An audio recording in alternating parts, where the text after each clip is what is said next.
let's look at Wrangling. So you may wonder why we have a session, one of 4 sessions in a workshop on plotting dedicated to Wrangling. There's really a good reason for that, and that is that a big part of getting, I think, any kind of plotting software to create exactly the plot you want to see, a big part of that is getting the data in the right shape in the first place. And that's particularly true for ggplot, because ggplot, for instance, wants data in a long relative to a wide format, and more on that in a second. But yeah, I think it's generally true, and you will see, and also in the plotting examples that you will see me present, and also you implement yourself, that every now and then there's an element where you need to change the data first the right way in order to be able to create the plot that you want to create. So let's talk a bit about Wrangling. Yeah.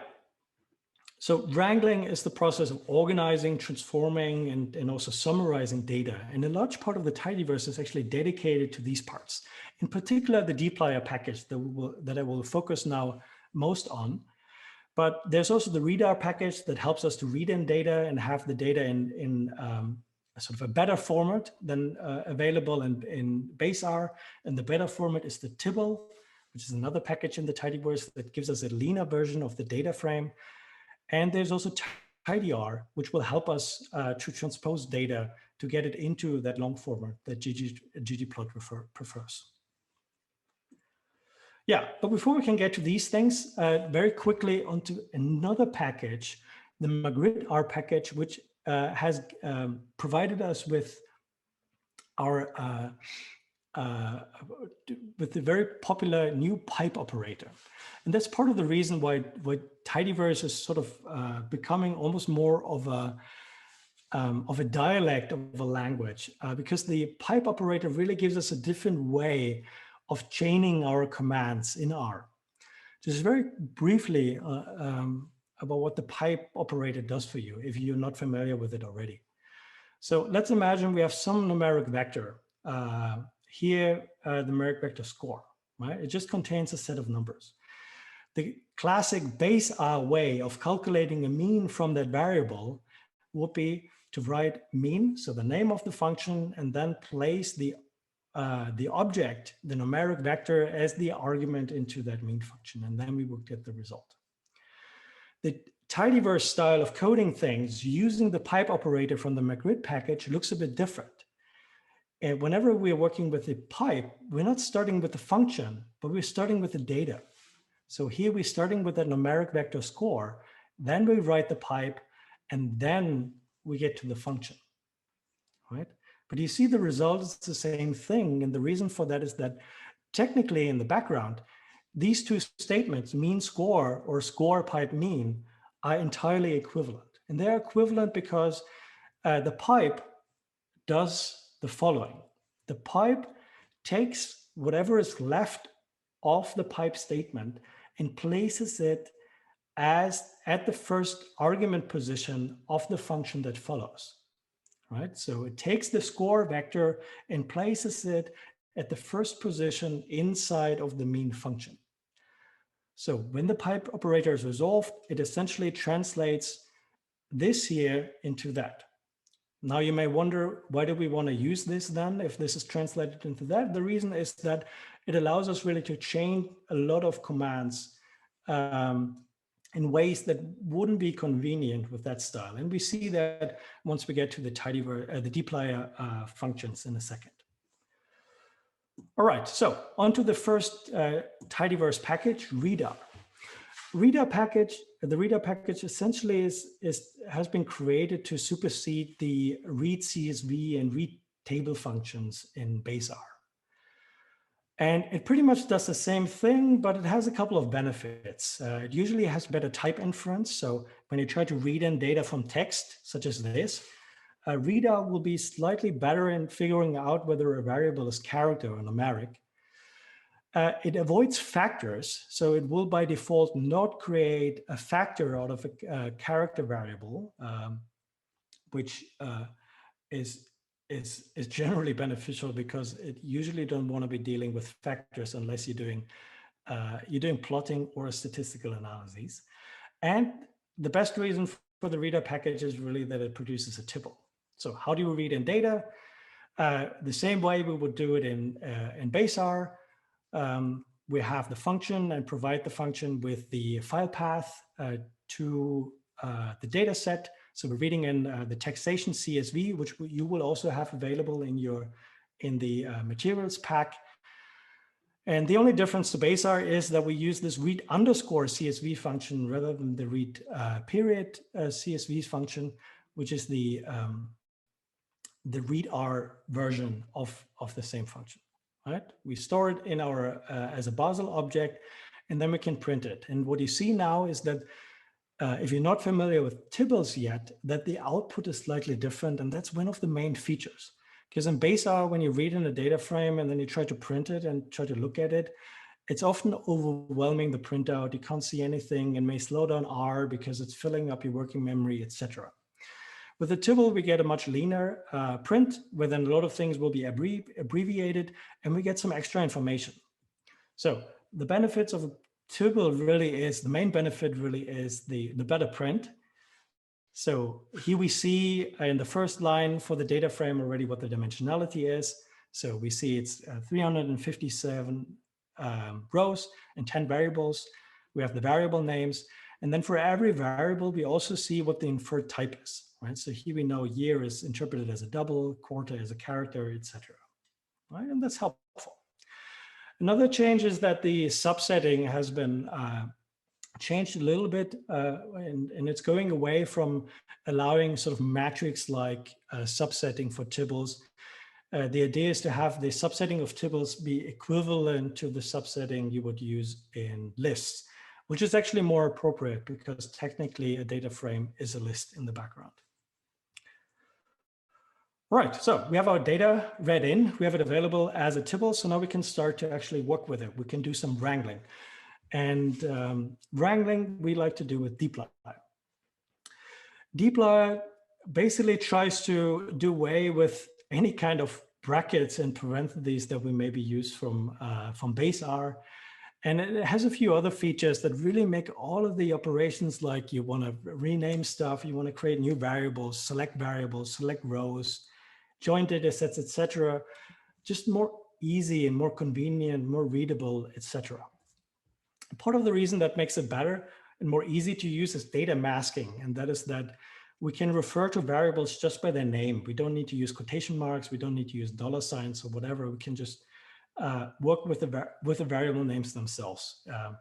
And there's a lot of nice helper functions for a lot of these things that we won't have time to look into, but there's a lot of stuff that can make your life easy for any kind of wrangling job. Yeah, and one benefit really is that most of these functions are intuitively named. So when you write a dplyr pipeline, it's very easy by just looking at it to understand what it is doing, which oftentimes is not true for base R. So let's just look at a few of these functions, and mainly the ones that we will be drawing on in the next few sessions. So there's select, and select is the equivalent of dollar sign or the equivalent of brackets used to select variables.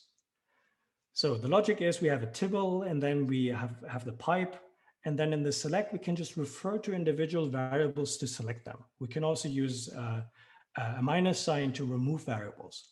So in our example here, with our Basel data set that we just read in, we can use select and then a bunch of variables that we may be interested to continue working with or just have printed in the console. We can just write down these variables and then we get an output of those, right? So here we're selecting year, quarter, and income, and that is the output that we get from that operation, right? Just these three variables in our tibble. Yeah, filter is the equivalent of subset. So filter is the function that we use to select rows in a data frame using logical comparisons, right? So here, for instance, we may just want to use data from year 2017, right? In order to do that, we can specify within the filter function a logical comparison that tests the year variable against this 2017. which will result in a logical vector that only returns true for any time 2017 is actually the value of the variable. And then filter will make sure that we retain only those data.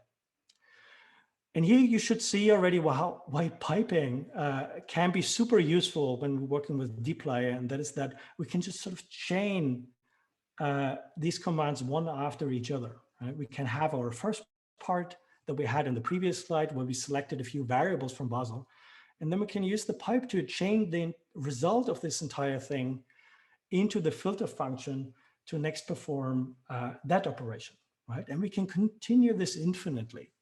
Right? And that's a lot cleaner than using base R, because in base R, you would either have to, at every step, create a new object, or have sort of a super nested, convoluted structure where everything is sort of inside of each other, which is super unreadable and super inflexible. Yeah, then there's a range, and the range is the equivalent of sort or order, and it's used to sort the rows in the data frame. You just provide it with variables in there, and then it will sort according to these. There's helper function, as with sort of many other functions in dplyr. In this case, there's a helper function desc that then allows you to sort it descending rather than ascending order. Yeah, and here we already start to see sort of some results about inequality, or sort of the distribution of wealth and income in Basel, right? So here we have selected year, quarter, and income. We've selected the year 2017, and now that we sorted the data using a range, we see that there is some variation in there, right? And that Kleberg, for instance, has the lowest income mean in year 2017. Gunderling has a higher one, and we see that there's 13 more rows, that is 13 more quarters that would have a higher income mean than all of those, right? Yeah, and that's what we use visualizations later on to see really what the distribution is and to be able to compare them appropriately against each other, which can be much more difficult when you just have it in print in the console. Right, another really helpful function is summarize, which is, I think, the equivalent of aggregate in base R. And summarize you can use to just compute simple statistics, right? So the logic is we have a tibble, we pipe that into the summarize, and then inside of summarize, you can have as many statements as you like, where you use a variable or multiple variables and plug them into a function that would use these variables to a single statistic. So a very simple example would be, we want to calculate the mean of certain variables. So then we could write summarize mean income, and then assign that to a variable name, and we can do this for as many variables as we want, and the result is then a reduced tibble where we only have the result of that operation. And summarize is particularly helpful together with group by, which then allows us to calculate group statistics, right? So oftentimes we're not interested in the overall mean of something, but we want to know what the mean is of for different values of a grouping variable, right? So in this case, this could be the mean for different years or the mean for different quarters, right? So here we see one example. We start with Basel, then we say, okay, please group that data frame, that tibble, by year, and then for each of these groups, perform this summarize operation, which calculates the mean of the income mean and the mean of the wealth mean. And yeah, and again, from the results, we can glean that there's some interesting variation. In this case, we see that there seems to be a tendency for income and wealth to go up. Well, we only see it until year 2008, but it looks like there's a steady increase in wealth and income across at least those years. Yeah, of course, then you can also apply a range or other kinds of functions later on to maybe get some more insight. For instance, if you wanted to know which year actually had the lowest income, you can arrange it by income, and then we find out, okay, 2004 was actually the lowest average income across all of Basel. But yeah, we also see that later years generally sort of had higher incomes than earlier years. Yeah. One other thing that's super powerful in dplyr is various kinds of join functions.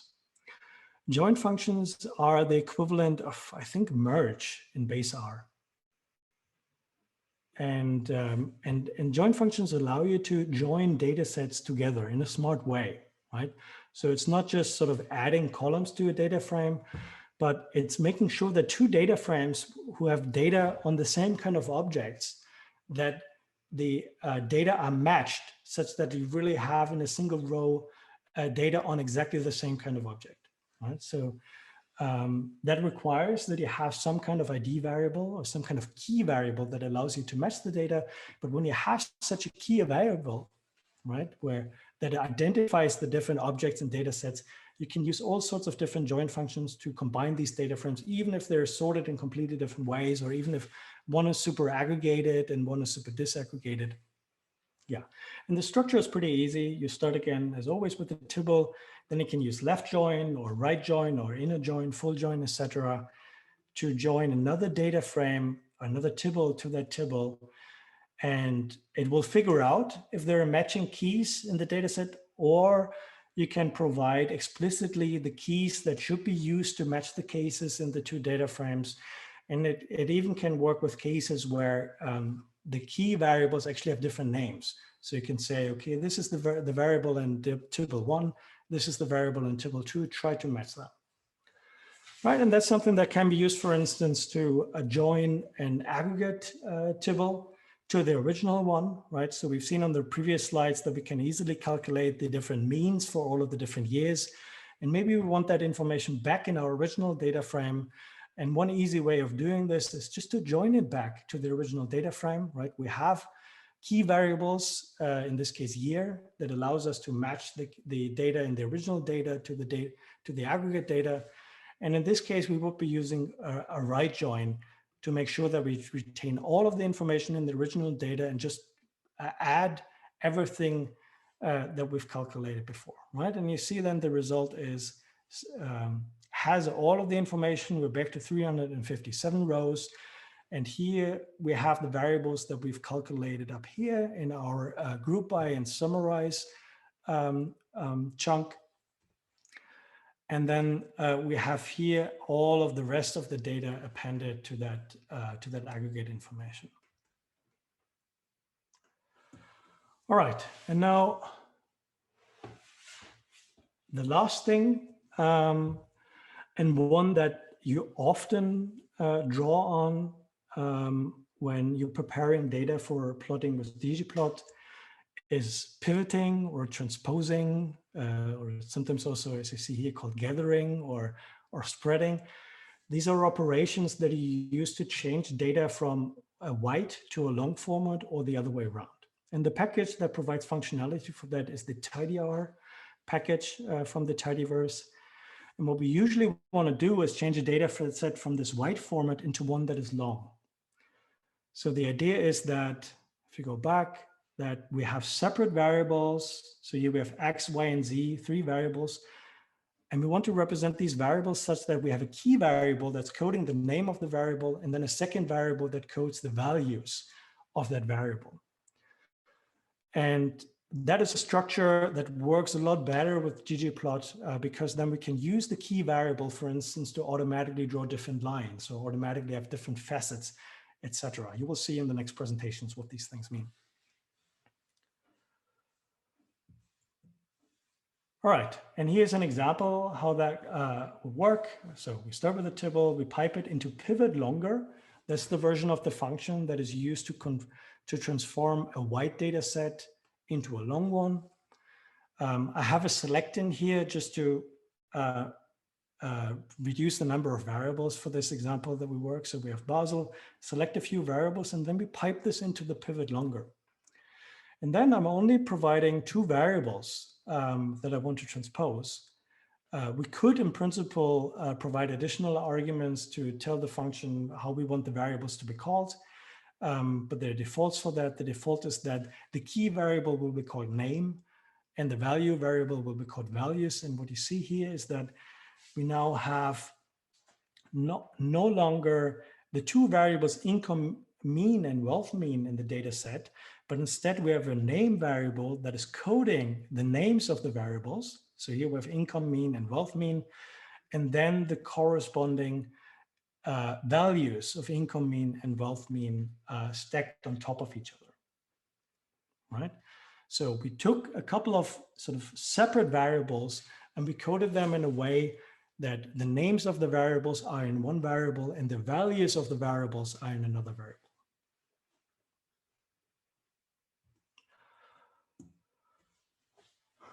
All right, and now we're already at the point where you can try out these things for yourselves. And let me quickly show you how this looks like. So you should have all downloaded the materials pack by now. In the materials pack, let me share this.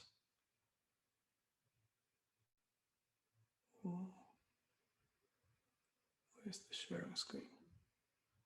Oh. The materials pack contains these files, right? There's a one data folder that contains the data we'll be working with. There's a notebooks folder that contains a couple of notebooks, and it contains this DataVis for good, R proj file. And I would like to ask you all to double click that file, because if you double click that file, it will open up in RStudio within the project, the RStudio project that we want to be working with. So please find the file that you downloaded, unzip it, and then double click on the DataVis for good.rproj file. And when you do that, you will it will open RStudio, and I will go there myself.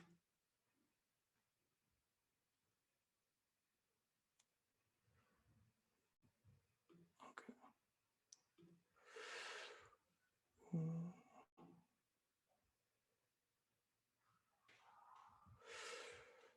Yep, it will open RStudio within the project, right?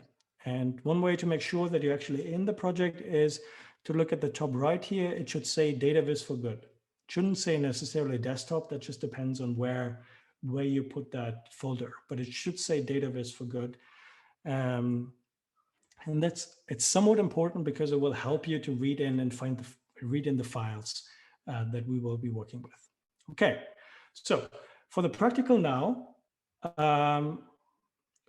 for this practical now, please open wrangling.rmd. So click on notebooks down here in your file, your Finder window, notebooks down here, and then click of wrangling.rmd. This is an R notebook, which technically is a markdown file, which technically you could knit to an HTML file. But the goal would be for this practical now to use this notebook more like a script file. So the idea is that in each of these code chunks here, that you just execute them the same way you would execute them in a regular script. The reason we use these notebooks is because we can have a lot of text in here that give you instructions on how to sort of go through the exercise, right? So now in the next 20 minutes, the goal would be that you just sort of read through the instructions and then one by one carry out the commands or the code that's in these code chunks. And for some of them, you will see that you have to complete the code chunk first before you can run it. So most of them have some axes in there, and these axes you need to replace, for instance, with variable names or with the right function, etc. And towards the end, there are also a couple of tasks that don't have these. So if you're super quick and you run through all of these, then you can knock yourself out with the extra task here at the end.